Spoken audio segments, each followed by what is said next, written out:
All right, let's get started. My name is Eric Schambarger. I am the Environmental Sustainability Director for the City of Milwaukee, where I lead the Environmental Collaboration Office, better known as ECO. And we have a great team that takes climate action as our mission, or dealing with climate action as our mission every day.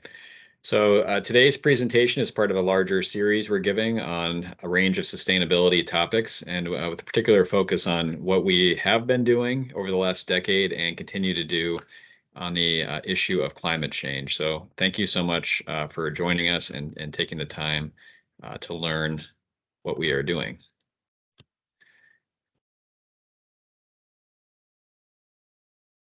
So first, let's talk about the climate crisis. Climate has always changed. It will continue to change. But the concern here is that there is a major increase of human activity is accelerating climate change at a dangerous pace. So, again, over the last, millennia, the Earth's atmosphere has changed. The amount of carbon dioxide levels have fluctuated.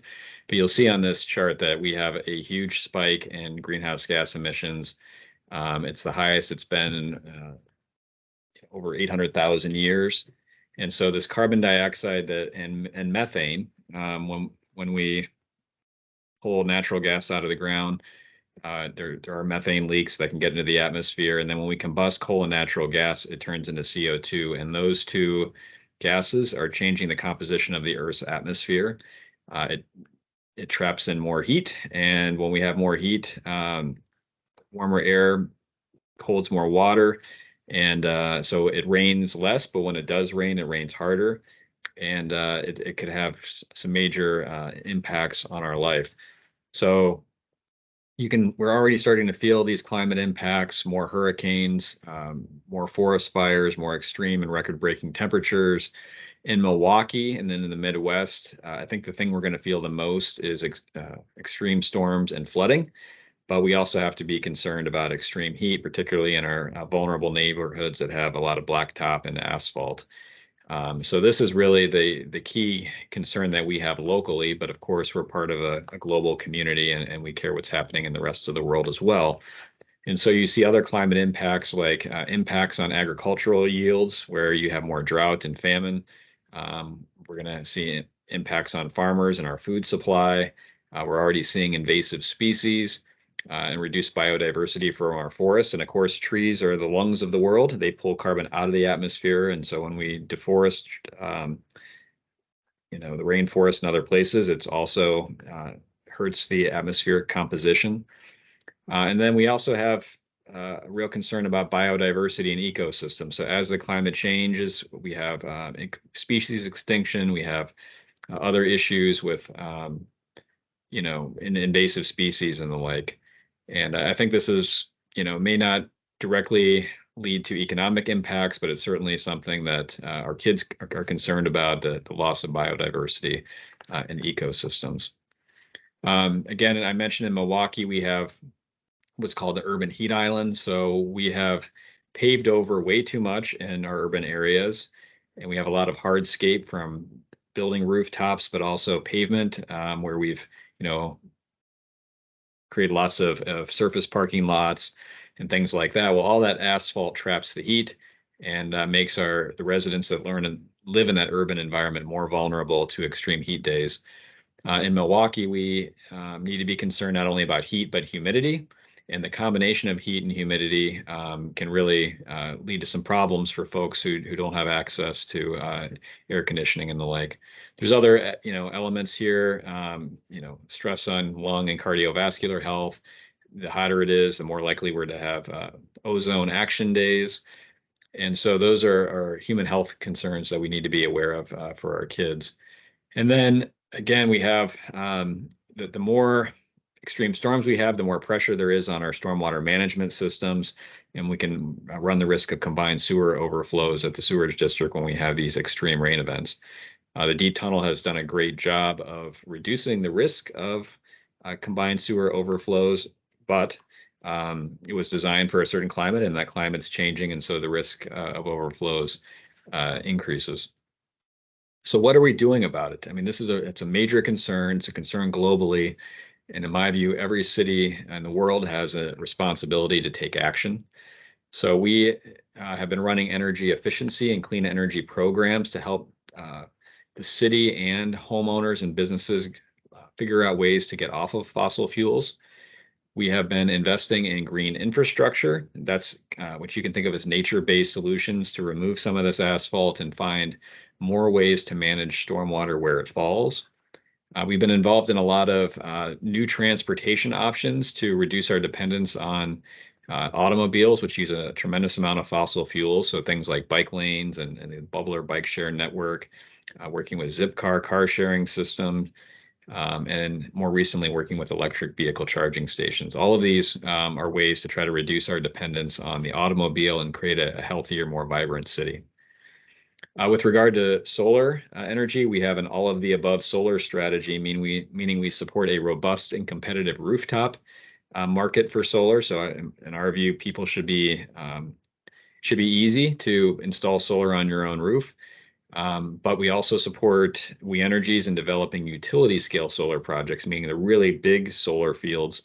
And both, I think, are necessary for us to eventually move away from coal-fired power plants as a source of our electricity. We are working to promote a clean energy transition through better technology on all of this. So we want to continue to grow our economy while we reduce our climate emissions, and that means investing in clean technologies, including both energy efficiency, solar, electric vehicles, and the like. And we've also been involved in helping our Department of Public Works transition away from inefficient street lighting to more efficient LEDs. So I want to give you a history of the progress dating all the way back to 2008. Our office was created in 2006, and since then we've been doing increasingly more over time with a lot of help from our friends at the Department of Energy, and we work really hard to try to bring federal resources to Milwaukee for this effort.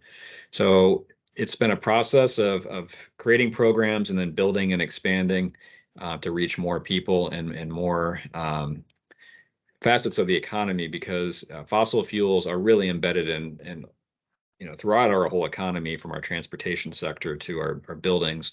And so we need to create smart programs that can help residents and businesses make smart energy choices.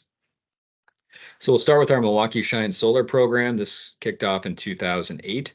And it provides affordable financing and solar group buy programs to residents. We've also worked to streamline the permitting of solar, and you can see some of the tangible projects we've done in the city of Milwaukee. In the upper left corner, you see a big solar canopy on the Clark Building downtown. That's the building where it has the Miller Lite can sign on top, and that was a big project that we helped finance with our PACE financing program.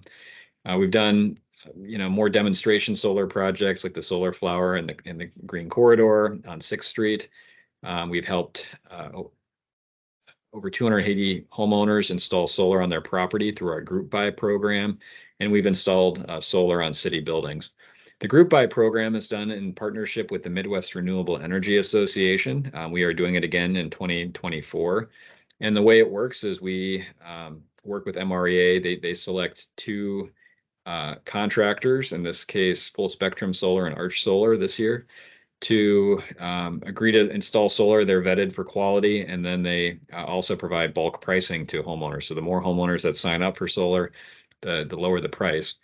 And we also offer financing for that program through a partnership with Summit Credit Union, a local lender. And so you can get both the financing as well as reduced pricing through the vendor, and then we can help homeowners access the tax credits and other rebates through the statewide Focus on Energy program.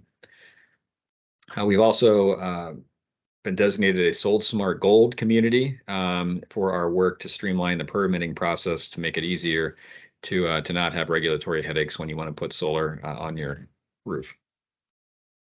The Milwaukee Energy Efficiency Program was started back in 2009 and continues to this day. And that is a program to help homeowners install energy efficient insulation, windows, and heating and cooling equipment. We recommend it to start with a home energy assessment and then getting the work done. We have a pool of participating contractors, and we really try to educate homeowners on the things that will save the most energy. So in general, we tend to see about a 30% reduction in home energy use when homeowners go through the ME2 program, and we've retrofitted over 1,500 homes since we started back in 2009. This program won a Climate Protection Award because from the U.S. Conference of Mayors because of its comprehensive nature. So you can still access the program. Just go to milwaukee.gov/ME2 and you can get information. There's also great federal tax credits right now for home energy efficiency. So again, you compare the loan that we have also through Summit Credit Union for ME2 with tax credits, and you can get your home weatherized and start saving on your energy bill. In 2012, we commissioned a really important symbolic renewable energy project, the wind turbine at the Port of Milwaukee. So this is now a nice feature of Milwaukee's skyline. So 100 kilowatt wind turbine that provides 100% of the electric power needs for the Port Administration Building, and I think is a really important symbol for our clean energy economy. We've saved over 1,000 metric tons of carbon dioxide through this, and again, making that port building all electric. We're also helping the Port of Milwaukee make other energy efficiency upgrades to its buildings. 2013, we launched Wisconsin's first property assessed clean energy program, also known as PACE. So PACE financing helps commercial property owners affordably finance energy efficiency, water efficiency, renewable energy, and more recently, state law was changed to allow for electric vehicles, energy reliability, green infrastructure, and other resiliency upgrades to buildings. Basically, the way it works is a building owner can get financing for these types of improvements over and above what they could get through a traditional mortgage finance. All of the financing is provided by the private sector, but we secure the loan as a voluntary special charge on the property owner's tax bill. And what that does is it creates a strong incentive for a developer who might not otherwise care about energy efficiency because maybe they're going to sell the building after they develop it, but it ties the loan to the building instead of the property owner. And so it's a real strong encouragement for them to do energy efficiency. A lot of times sustainability and climate improvements pay for themselves in the long term, but they may cost a little more upfront. And so the solution to that is responsible financing programs, and that's what PACE is. Through that program, we have financed over $40 million worth of energy efficiency and solar projects, saving those building owners a total of $2 million annually. So it's about a 20-year payback. And all of that financing came from the private sector that we unleashed through smart local policy. This has been named a national implementation model by the U.S. Department of Energy. And in fact, most communities in Wisconsin now have a PACE financing program through a group called PACE Wisconsin that modeled the statewide program off of Milwaukee's program. And you can see a couple of the buildings that have gotten work through that program, the Mackey building and the EagleNet building. I think the great thing about it is some of these buildings maybe were going to be redeveloped, but because of the PACE financing, the developer was, again, able to go over and above what they would have ordinarily done on the building to make these buildings really energy efficient. In 2012, we adopted the Refresh Milwaukee Sustainability Plan. That was intended to be a comprehensive sustainability plan that covered everything from buildings and energy to water, mobility, food systems, land, resource recovery, and what was called at the time human capital, but which I think is better thought about as good paying jobs and developing people for these fields. So we spent the better part of the last decade implementing the Refresh Milwaukee plan, and it's still available at our website.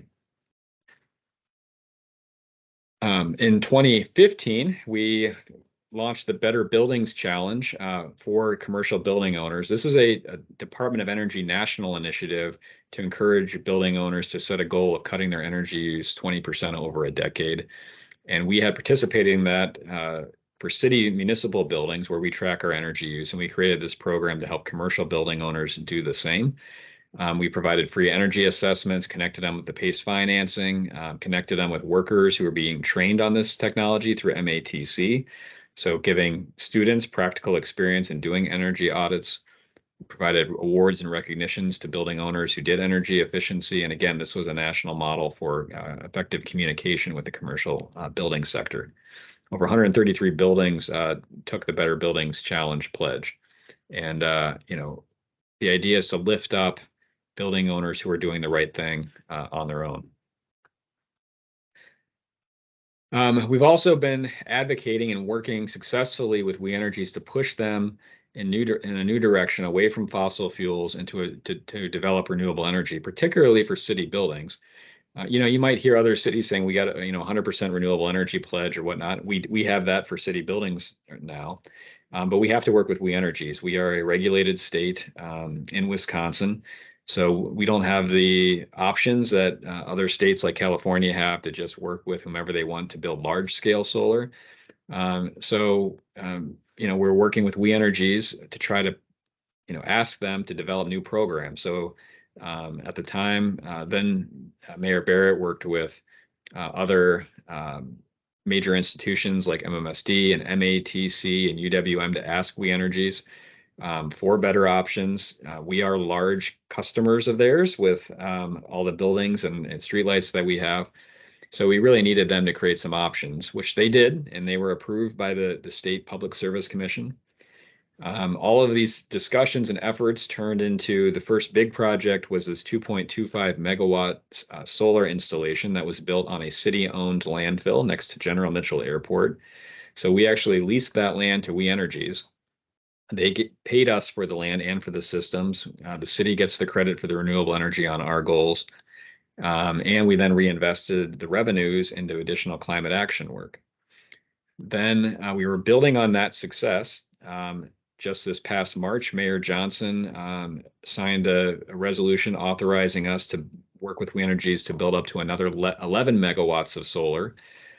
This is enough solar power to help us achieve our 25% by 2025 goal, which means 25% of the electric power for city operations, excluding the waterworks, but including all of our city buildings, streetlights, streetcar, will be powered by 25% renewable energy by 2025. So we will meet that goal. And we are also working with We Energies to find additional sites to allow us to get to 100% renewable by 2030. Another way to think about that progress, or the 25%, is it's enough solar power to fully power over 80 city buildings, including all of our police stations, fire stations, libraries, port buildings, will all be 100% renewably electric powered by 2025. So really exciting and big progress. And other major institutions could use these programs as well, be it hospital systems or universities now have a pathway where if they want to invest in renewable energy, they can do it as well. I guess the last thing I do want to say about these solar projects is we negotiated that will be built with local labor. And that's really important, I think, to make sure that we're creating the jobs benefits while we're also getting the clean energy. Going back to 2018, the city has adopted a complete streets policy, which Mayor Johnson has really accelerated. So what complete streets are is saying the streets are not just for automobiles, they're for all sorts of transit, including buses, bikes. We want to make them more pedestrian friendly, and we want to redesign our streets to address reckless driving. So when you think about the causes of reckless driving, yes, there's an enforcement that has to happen. Yes, there's a driver education thing that has to happen, but we also see that people tend to drive more responsibly when you design the streets in such a way that they're a little narrower. Better use of turn lanes, things like that, can really make the streets more safe.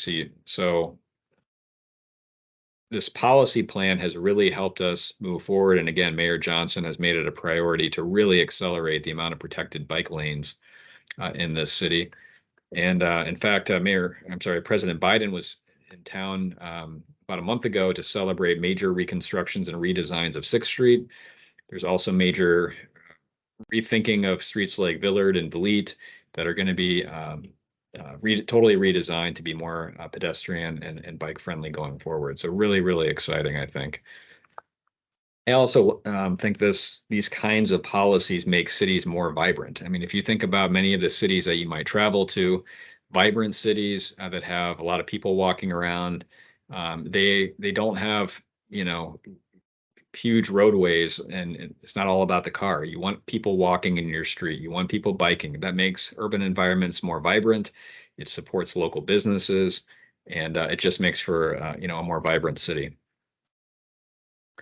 In 2019, we have, building on all the other projects we've done, we've advanced more renewable energy projects, particularly on our libraries. We had plans to do more. We Energy's blocked some of those, and we, really pushed hard to open up the opportunity for financing options for more customers to do solar. But we got at least 3 of them done, three major solar projects, including Central Library, Tippecanoe Library, and Center Street Library. And we coupled that with a $2 million energy efficiency retrofit project at Central Library as well. So between those two, Central Library has succeeded in cutting its energy use 20%, and is really our showcase building for what you can do with energy efficiency at a municipal building. 2019, we also adopted the city's green infrastructure plan. As we adopted the plan, we immediately adopted ordinance changes to really incentivize this use of green infrastructure. So again, by green infrastructure, we're talking about redesigning our streets to capture stormwater. If you can picture driving down Highland Boulevard, instead of having raised medians, we have kind of bioswales, we call them, where there's native plants and it captures a lot of stormwater where it falls. We have worked with Milwaukee Public Schools to provide funding, $600,000 a year of funding to do green schoolyard projects, where they work with a great nonprofit called Reflow to pull out blacktop pavement and put in green space for kids to play on, and better manage the stormwater and create better school environments. And we're also working to green up city-owned parking lots as well. So again, less asphalt, more trees. The idea is to capture the first half inch of rainfall through these green infrastructure solutions, so we don't have to build more tunnels. And we are also prioritizing the areas that need it most. So this green infrastructure work would not be possible without great partnership from the Milwaukee Metropolitan Sewerage District. They have been great leaders in this, but we are using the tools local government has to work in partnership with MMSD and the private sector to really, literally green up the city with green infrastructure. So again, trees and green space, all of that is a complement to the work we are doing on the energy side to reduce fossil fuel use. In 2019, the community came together, though, and said the city needs an explicit climate and equity plan. So the city and the county worked together to form a task force with many different community stakeholders. And, the idea was to create a strategy for the city to follow, building off the Refresh Milwaukee sustainability plan. And so the task force came together over the course of 3 years, and we now have this climate plan. They really informed it with 10 big ideas to reduce emissions and improve racial and economic equity in the city of Milwaukee.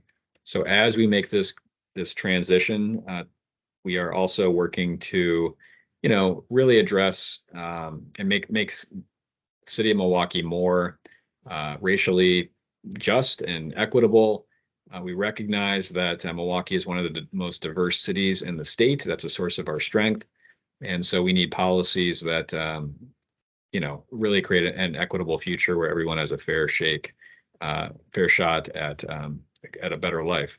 And there are really, clear racial disparities on things like household income and the like. And so we do need to be intentional to, again, create better employment opportunities for people of color, and hopefully that will lead to better social outcomes as well.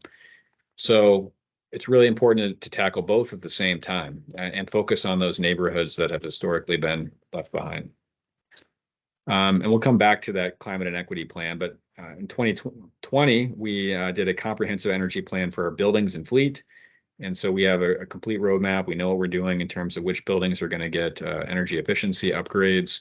We have developed standards. So when any department is upgrading the HVAC in their building, we have basic minimum efficiency standards we want them to follow. And we've also made recommendations to our city fleet, police cars and all the like, to move towards green. And I'll talk about how we've since implemented that. In 2021, we got the police department to start buying hybrid vehicles. So they purchased 30 hybrid police vehicles that year, and that's now the standard. That's saving about $3,000 in fuel every year. And police cars are great for hybrids because they spend a lot of time idling. And so rather than burning gas while they're idling, they can use the battery. In 2022, the Port of Milwaukee created the Stewardship Initiative. See what they did there? To create discounts for shipping companies that dock there to take sustainability practices. So they got 14 Milwaukee vessels participated in the first year. And that's great. I mean, it's exciting. They came up with that on their own. I wish I could claim credit for it, but it's a great example of of different city agencies taking the initiative and within their purview to take climate action. In 2022, again, going back to the climate and equity plan, we came up with the 10 big ideas. They are the Green Jobs Accelerator. So really being intentional about creating good paying green jobs as we implement all of this work. Healthy home energy upgrades. So what we've done there is we're taking the ME2 program, but we are trying to integrate more of this energy efficiency work with other housing programs that are happening, like lead abatement, so that when a customer interfaces with the health department for lead, we can also get them to do energy efficiency work. Number 3 is the need to build new net zero energy homes. So we have to retrofit our existing homes, but we also need to build new homes that are net zero. Number 4 is a commercial energy benchmarking standard for commercial buildings. So moving from that voluntary program I talked about earlier with the Better Buildings Challenge to now requiring all buildings eventually to report on their energy use.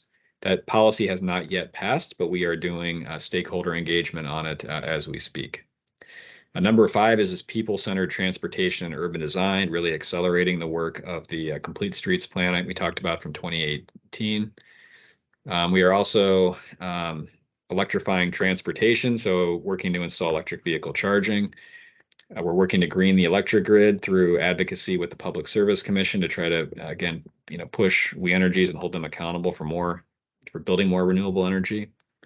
The Nature in the City chapter really accelerates the green infrastructure work we talked about. Numbering is off here, I apologize for that. But number 9 is about reducing waste and creating more sustainable consumption, particularly in our food system, and also looking at reducing single-use plastics. And then the last one is resilience ambassadors, meaning working with community-based organizations to get the word out about programs that people can use. In 2023, we did pass an ordinance, an official policy, to basically require city departments to purchase low-emission vehicles when it is cost-effective to do so and when it is practical to do so. So to start, that means our light-duty vehicles primarily, but as the technology improves, we'll move more into our heavy-duty vehicles. So that ordinance is underway, and now we have firm directions to departments to start implementing clean vehicles when they're making purchases decisions. We also completed an electric vehicle readiness plan for charging, and that is to position us to eventually receive some of the federal funding that's being spent to build out a national network of electric vehicle charging. And the idea there is that we think more people will be comfortable purchasing electric vehicles once there is a bigger network of charging available. In 2023, we finally adopted the Climate and Equity Plan. And again, that plan has a goal of reducing citywide emissions 45% by 2030 and net zero by 2050, and creating good paying green jobs of at least $40,000 a year, with focusing recruitment on people of color. The reason we settled on that $40,000 number is we have data that shows the average white family makes about $57,000 a year in Milwaukee. The average Black family makes about $31,000 a year. That's below that's not a family supporting wage. And so let's try to, if we're going to create jobs, let's make sure people can have a real shot at staying above, keeping their head above water. And so that's where the $40,000 a year number came from, although arguably that should be higher now with some of the inflation that we've experienced. But in any event, it was really exciting. Mayor Johnson supported it. You see Alderwoman Dimitrievich there was a major sponsor of that climate and equity plan, and it has really positioned Milwaukee to access some of the federal funding that is now available. I shouldn't say some, it's major federal investments in climate change, and the climate and equity plan was really timely to help us bring some of that federal investment to Milwaukee. It was all done with lots of community collaboration amongst government agencies, businesses, community-based organizations, and other partners. Again, we are financing this primarily with new federal resources. The Biden administration has passed the bipartisan infrastructure law, followed by the Inflation Reduction Act, and there is lots and lots of new programs to help support homeowners and businesses to invest in the new technologies that will reduce our carbon footprint and our impact on climate change. Again, it took 4 years, lots of community involvement, but we're really excited to have it now through the engagement happened through the task force on climate and economic equity. And once the plan was adopted, they made the temporary task force into a permanent advisory board on climate and economic equity so that residents will have continued engagement and oversight on how the plan is being implemented. We will do a much deeper dive on the climate and equity plan next week. If you join us on April 23rd at 11 o'clock Central, we'll spend the hour really diving into all the features of the climate and equity plan and how we're implementing it going forward. So last thing I'll say is I urge you to read more about all these programs, or if you're a homeowner or a business owner, potentially use some of these programs. They're all linked at milwaukee.gov/eco. And I encourage you to sign up for our newsletter and follow us on social media. Thank you so much for joining us today. Government cannot do this alone. We have to have collaboration with community, businesses, other levels of government. So we are really working hard to, make climate action real. I hope this presentation has given you the right level of concern about climate change, but also hope for the future that your city and our leaders are taking action on it and are really working hard for a brighter future for you and your children.